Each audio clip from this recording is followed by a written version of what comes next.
Your promotion means you're paying for everything now, my dad announced at dinner. New rule. You'll cover all the family expenses. I just made director $240,000 salary. I said absolutely. Then I moved to Seattle without telling anyone. When they sent the first bill and it came back, address unknown. My name's Donald. I'm 32, a meteorologist. And the night my dad tried to turn my promotion into a family tax is the night I realized I'd been treating emotional blackmail like whether I just had to endure. It was a Sunday dinner.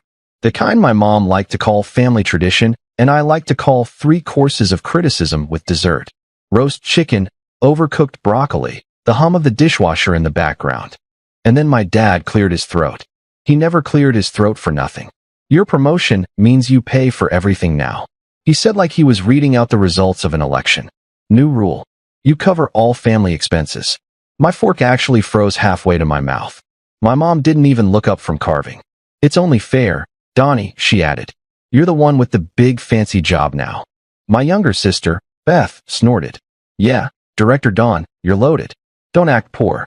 There was this thick, heavy silence where I swear you could hear the furnace kick on downstairs.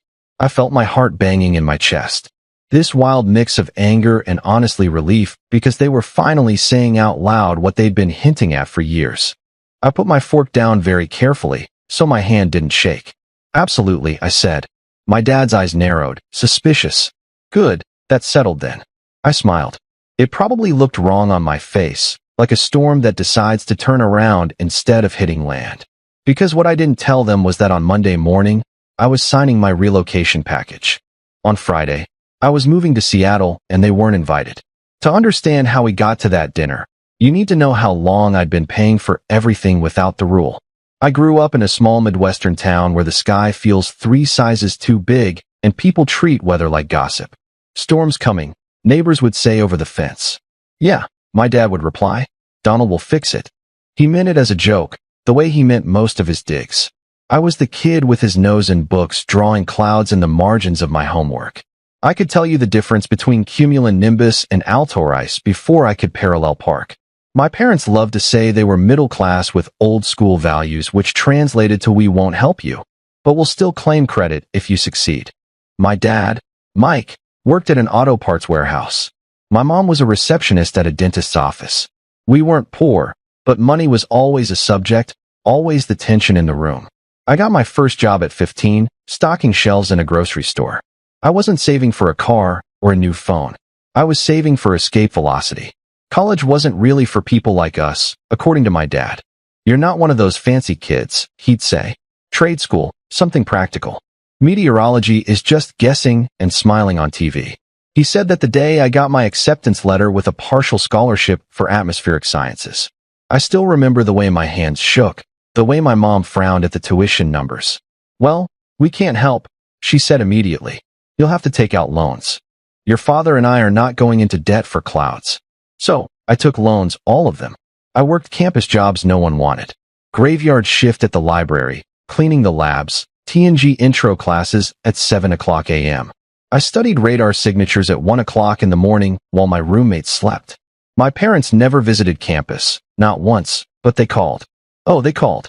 Your sister needs help with her books. My mom would say, your dad's truck needs a new alternator, and your sister's tuition comes first. Can you spot us until payday? Grandma's medical bills are piling up. You're so good with money, Donnie. Just put it on your card, okay? I was 19, then 20, then 22. Saying yes felt like part of being a good son. Every time I hesitated, my mom would sigh. We didn't get degrees, she'd remind me. We sacrificed so you could. The least you can do is help the family. That phrase, help the family, was a thunderhead on my horizon. It rolled in ahead of every request. By the time I finished my master's, I had over 6 figures in student loans, a battered Honda, and a credit card balance that didn't come from partying, but from paying for prescriptions with my name on the card and my parents' addresses on the envelopes. When I landed my first real job at a regional forecasting center, my salary hit $75,000. I cried in the bathroom after HR told me, partly from joy, partly from raw exhaustion. I told my parents on the phone that night. My dad whistled. Look at Mr. Money. Maybe now you can pay us back for all those years of taking care of you. Taking care of me. I repeated. He ignored that. You'll cover mom's car payment this month, right? We're a little short. It never stopped. Every raise, every promotion, every small victory in my career was followed almost instantly by a new emergency back home. When Beth flunked out of her first college, they called me. She just needs one more chance. My mom said, "You know we don't have it." Come on, Donnie. Family, when my dad wanted a new TV because all my friends have won that big, the call came again. "Just this once," he said. "We'll pay you back."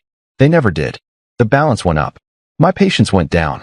The irony was I was literally forecasting storms for a living and somehow still pretending I couldn't see the one brewing in my own house.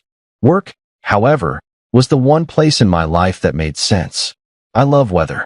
Love it in the nerdy, obsessive way people love chess or vintage cars. I see cold fronts as personality traits. Radar as a language. I can watch a storm cell and know where it'll drop rain the way some people know where a drunk friend will end up at the end of the night. I started as a junior forecaster at a regional center, then moved into severe weather monitoring. I was good. Not flashy, not TV good, but the kind of good that kept small towns from being blindsided by unexpected hail that my boss noticed. "You're calm when it counts," he said once after a brutal tornado watch night, when my whole team looked chewed up. "Storms don't scare you. People do though, huh?" I laughed a little too hard. "You have no idea." Years passed. I climbed the ladder. More responsibility, more late nights, more adrenaline tracking supercells in real time. I joined a national weather agency office in the city. I started speaking at conferences, co-authoring papers. My parents didn't show up when I presented at a big conference 2 hours from their house. My mom did text me that day though. "Can you send $400? Rent's tight and your dad's overtime got cut." I wired the money while still wearing my conference badge. When my boss called me into his office a few months ago, I expected another great work, keep it up talk. Instead, he slid an envelope across the desk. "Director of Regional Forecast Operations," he said. "Seattle office. You're our first pick if you want it." The number on the offer letter made my head spin. Base salary, $240,000. Relocation package. Signing bonus that you'll have a team, he continued. Bigger storms, bigger responsibility. It's you and the clouds. Donald, I thought about Seattle rain, the ocean air, starting over in a city where no one knew my family, my history, my maxed out credit card. I thought about the help text I wanted. I said. He grinned. "Good. HR will start the paperwork. We'd like you there by next month." Next month. I drove to my parents' house that weekend, chest tight, head buzzing. I told myself I was sharing good news. Maybe for once it would be about me. Instead, we got Sunday dinner and my dad's new rule. "You got promoted?" My mom asked when I mentioned the director role. Director. I said. "In Seattle." "Seattle?"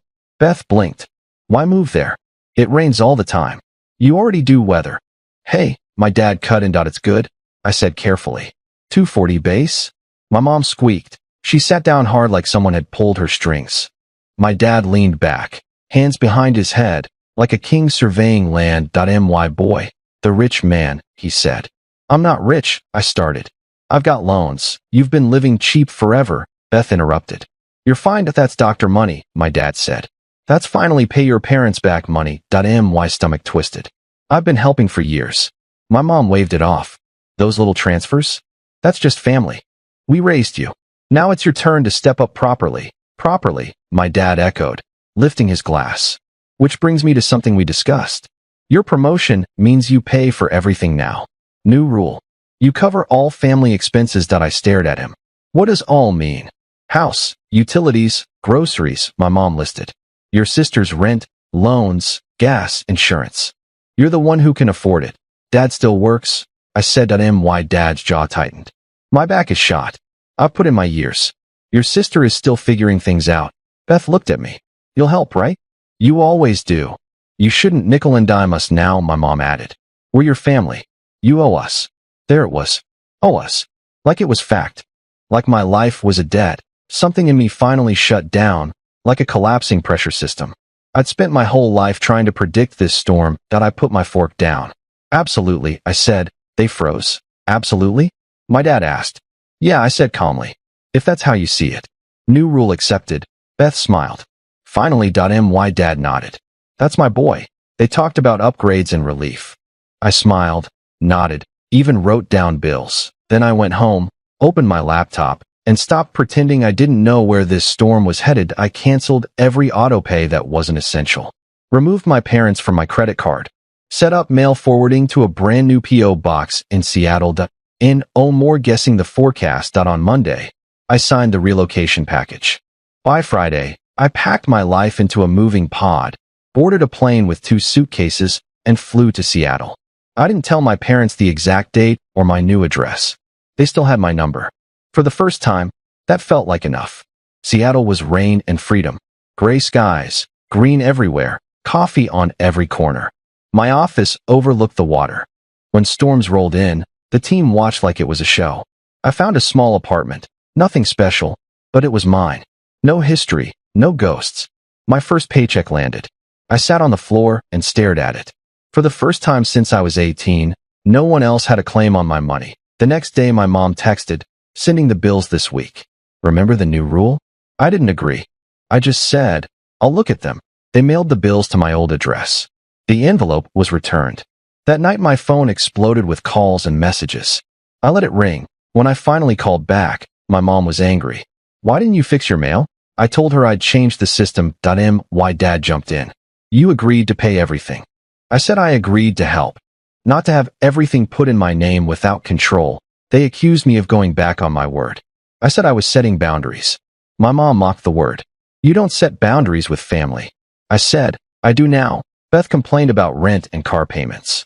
I told her she was an adult. My parents said they sacrificed for me. I reminded them they paid almost nothing for my education. I signed every loan myself. Then my dad said it again. "You owe us." That was it. I said no. "I don't owe you my life, my money, or my future because you chose to have kids. I've been careful for 30 years. I'm done." They accused me of abandoning them. My mom warned they'd lose the house. I told her they could downsize, cut extras, stop pretending they were desperate while ordering takeout. She said I was punishing them. I said quietly, "No, I'm just done letting you punish me." My dad's voice came back angrier than ever. "If you walk away now, don't come crawling back. Don't show up at our funerals with fake tears." Those words used to destroy me. Now they sounded distant, like thunder far away. I told them I hoped they'd figure things out, but I wasn't their backup plan anymore. My mom hissed, "You're dead to us." I said quietly, "I've only been alive to you as a bank account for a long time." Then I hung up. They kept calling. I turned off my phone. Seattle kept raining, and for the first time, I didn't feel like I was drowning. The fallout came slowly. First guilt messages, then anger. My dad sent rage-filled voicemails. Beth posted vague insults online. Eventually, reality hit. My parents sold my dad's truck. Beth moved back home, then took a second job. Life adjusted. Mine got simpler. I worked. I learned my new team. I joined a gym. I walked in the rain. I started therapy. I learned that being the responsible one isn't a compliment. It's a trap. I wasn't cutting off life support. I was stopping them from draining me. Months later, Beth texted. She hated her second job, but she was doing it. I encouraged her, but I didn't send money. Slowly, she became more independent. My parents didn't change. My dad mailed me a holiday bill. I sent it back with one word. No, I thought closure would be apologies and tears. Instead, it was quiet. I wake up thinking about my own day, not their needs. My money goes to rent, therapy, and peace, not rescue. The real conflict was never money. It was control. When success turns into entitlement, clarity has to replace guilt.